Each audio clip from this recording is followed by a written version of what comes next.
Le Sri Lanka pensait ce lundi ses plaies au lendemain d'un sanglant dimanche de Pâques, au cours duquel des kamikazes ont tué plusieurs personnes et blessé 500 autres, suscitant une émotion mondiale. En quelques heures, des bombes ont semé mort et désolation dans des hôtels de luxe et églises, célébrant la messe de Pâques en plusieurs endroits de l'île d'Asie du Sud, qui n'avait pas connu un tel déchaînement de violence depuis la fin de la guerre civile il y a 10 ans. Suite à ces attentats, le Premier ministre a appelé les Sri Lankais à s'unir. Pendant ce temps, nous devons également examiner pourquoi des précautions adéquates n'ont pas été prises à cet égard. Mais nous devons d'abord et avant tout veiller à ce que le terrorisme ne vive pas au Sri Lanka. Nous ne pouvons le permettre et nous sommes prêts à prendre toutes les mesures nécessaires pour faire en sorte que le terrorisme soit endigué et éradiqué dans ce pays. Par conséquent, la police et les forces armées prennent les mesures nécessaires et je le dois en cette occasion en plus d'offrir ma douleur pour les personnes qui sont mortes.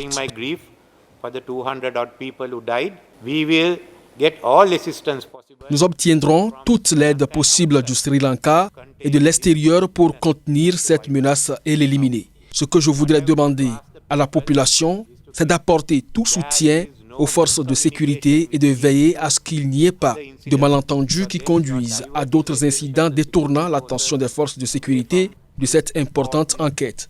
Ce que nous devrions faire, c'est maintenir notre unité en tant que Sri Lankais et nous assurer d'éliminer cette menace une fois pour toutes. Ce lundi, le porte-parole du gouvernement a annoncé qu'un mouvement islamiste local, le NTJ, est à l'origine de ces attaques suicides. Les autorités sri-lankaises enquêtent sur d'éventuels liens de l'organisation avec des groupes étrangers. Par ailleurs, le gouvernement du Sri Lanka a décrété un nouveau couvre-feu dans la nuit de lundi à mardi. Et pour limiter la fréquentation de la voie publique, le pays de 21 millions d'habitants a déclaré 2 jours fériés.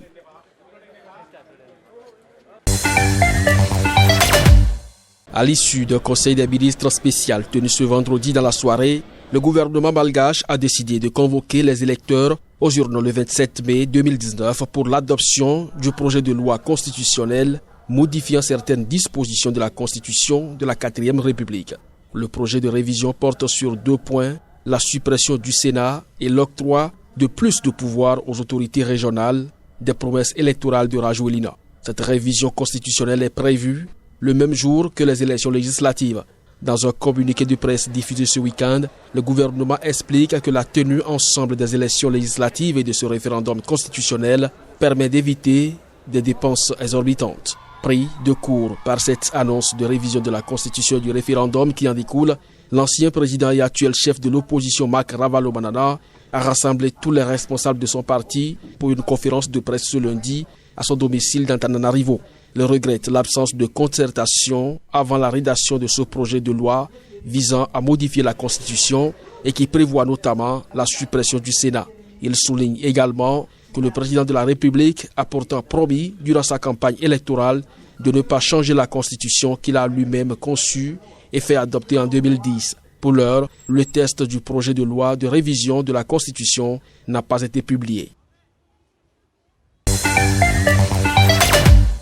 C'est ce mardi que le tribunal supérieur de justice du Brésil va juger à Brasilia le recours en annulation de la condamnation prononcée contre l'ex-chef de l'État, Luiz Inácio Lula da Silva, dans le cadre du gigantesque scandale de corruption autour de l'entreprise pétrolière étatique Petrobras. L'audience devait se tenir ce mardi après-midi en présence de 4 des 5 magistrats de la Cour, le 5e s'étant récusé car il entretient des relations personnelles avec des avocats d'une des parties. Dans le cas où aucune majorité ne se dégagerait parmi les 4 magistrats, un de leurs collègues d'une autre cour du tribunal supérieur de justice serait appelé à venir trancher.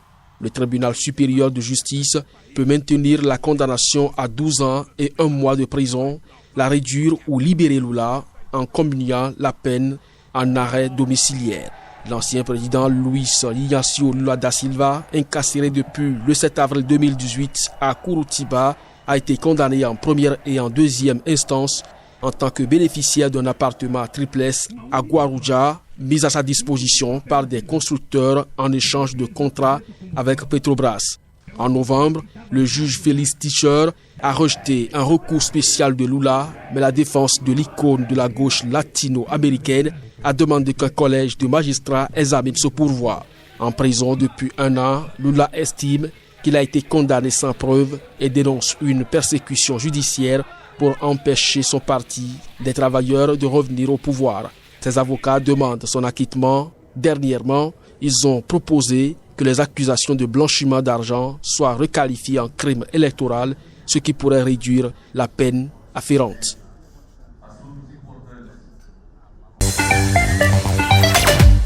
De puissants hommes d'affaires, dont certains très proches de l'ex-président Bouteflika, ont été arrêtés entre dimanche et lundi, selon les médias officiels algériens. Au cri de « Système dégage », slogan fétiche des manifestants en Algérie, les étudiants se sont rassemblés comme chaque mardi depuis le début de la contestation le 22 février devant le parvis de la Grande Poste, bâtiment emblématique au cœur d'Alger. Ils ont ensuite défilé dans les rues adjacentes.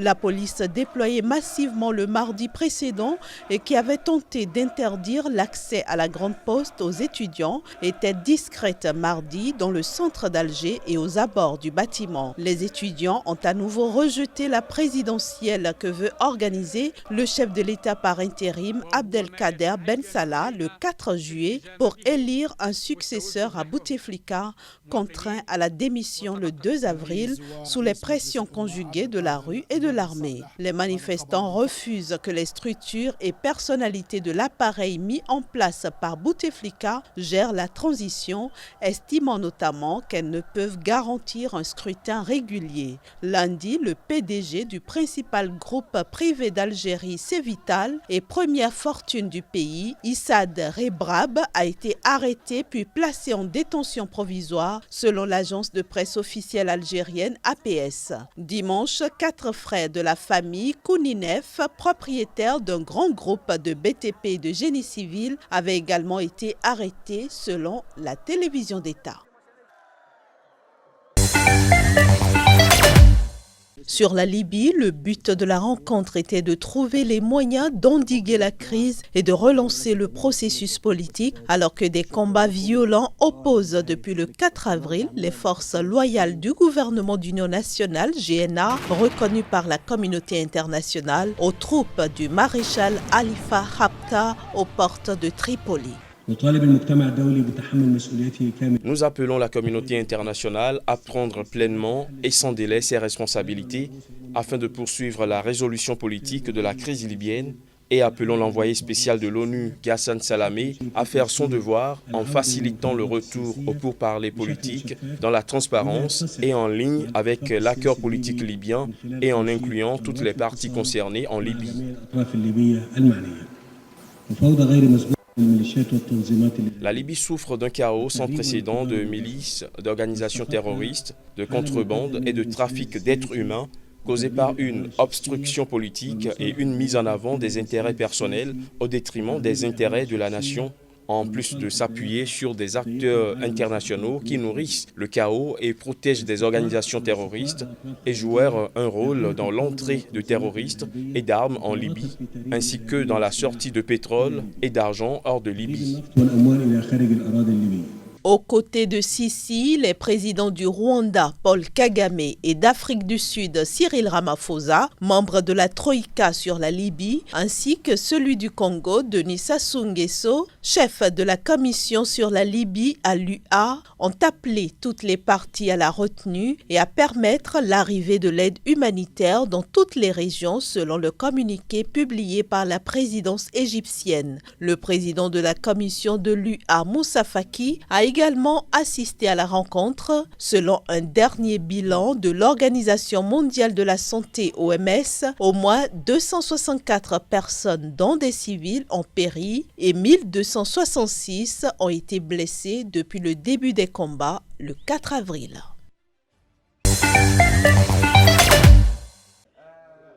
Abdel Fattah al-Sisi pourra se représenter pour un nouveau mandat à la tête de l'Égypte. La révision constitutionnelle controversée permettant la prolongation de sa présidence et renforçant les pouvoirs de l'ex-maréchal a été approuvée par référendum à 88,83%. Des chiffres rendus publics par l'Autorité nationale des élections qui a également précisé que 1,17% des électeurs se sont prononcés contre la réforme et que le taux de participation a atteint 44,33%. La révision constitutionnelle permet de faire passer le deuxième mandat de Sisi de 4 à 6 ans, portant son terme à 2024. L'ex-maréchal pourra se représenter à un troisième mandat de 6 ans lors de l'élection de 2024. Au-delà du mandat présidentiel, la révision constitutionnelle permet le contrôle du chef de l'État sur le système judiciaire avec un pouvoir de nomination des chefs de juridiction. La réforme octroie également un pouvoir politique à l'armée, pilier du régime de Sisi. Environ 27 millions d'électeurs se sont rendus aux urnes sur les plus de 61 millions enregistrés dans le pays le plus peuplé du monde arabe. L'ex-maréchal, aujourd'hui âgé de 64 ans, a été élu président en 2014 avec 96,9% des voix, un an après avoir renversé avec l'armée à la faveur d'un mouvement populaire le président islamiste Mohamed Morsi. Il a été réélu en 2018 à 97,08%. Des rafales de vent allant jusqu'à 100 km/h ont été enregistrées ce mercredi sur l'archipel des Comores, où les établissements scolaires ont été fermés et les liaisons aériennes entre les îles ont été suspendues. Les vents violents qui ont précédé l'arrivée du cyclone Kenneth ont provoqué des éboulements de terrain et des inondations et coupé des routes aux Comores, selon le responsable du COSEP, le colonel Mouini Dao. Il précise que pour l'instant, aucune victime n'est à déplorer. De son côté, le ministre comorien de l'Intérieur, Mohamed Daoudou, a déclaré à l'issue d'une réunion avec le Centre des opérations de secours dans la capitale Moroni que le plus important est de garder son calme et de respecter les consignes. Ne sortez en aucun cas, écoutez attentivement les médias, débranchez vos appareils électriques, protégez vos ouvertures, a mis en garde le ministre de l'Intérieur. Kenneth, qui s'est transformé mercredi de tempête tropicale en cyclone tropical catégorie 3, pourrait encore s'intensifier et devenir ce jeudi un cyclone de catégorie 4, a prévenu l'Institut national de météorologie du Mozambique. Il est attendu ce jeudi en fin d'après-midi dans le nord du Mozambique, frontalier de la Tanzanie. Les fortes précipitations pourraient provoquer des inondations et des glissements de terrain dans les provinces mozambicaines du Cabo Delgado et de Nampula dans le nord, ont mis en garde les Nations Unies. La présence dans les extrêmes est beaucoup plus importante et plus probable, du moins dans les informations dont nous disposons, chez les hommes que chez les femmes, et c'est la raison pour laquelle le vote des femmes va être encore plus décisif dans ces élections, parce que comme c'est un vote de centre-droite ou de centre-gauche, elles ont tellement plus d'options pour voter et leur indécision sera décisive. Va a ser decisiva la decisión que tomen finalmente. Si en Espagne seulement les femmes votent, Vox sera le dernier parti. Néanmoins, si seulement les hommes votent, Vox pourrait même se battre pour la deuxième place contre le Parti populaire, celui qui est actuellement en deuxième position. Ce que certains partis disent, comme celui qui vient d'arriver de façon très scandaleuse, nous faisons marche arrière au lieu d'aller de l'avant dans la lutte des femmes, parce que nous sommes en train de perdre tant de choses. C'est pourquoi nous devons nous battre plus que jamais. L'une des politiques les plus controversées qu'il suggère dans ce parti est l'abolition de la loi contre la violence sexiste, qui n'a jamais été remise en question depuis son approbation au Parlement. Alors je pense qu'il est très important de préserver ce qui est assez difficile à obtenir.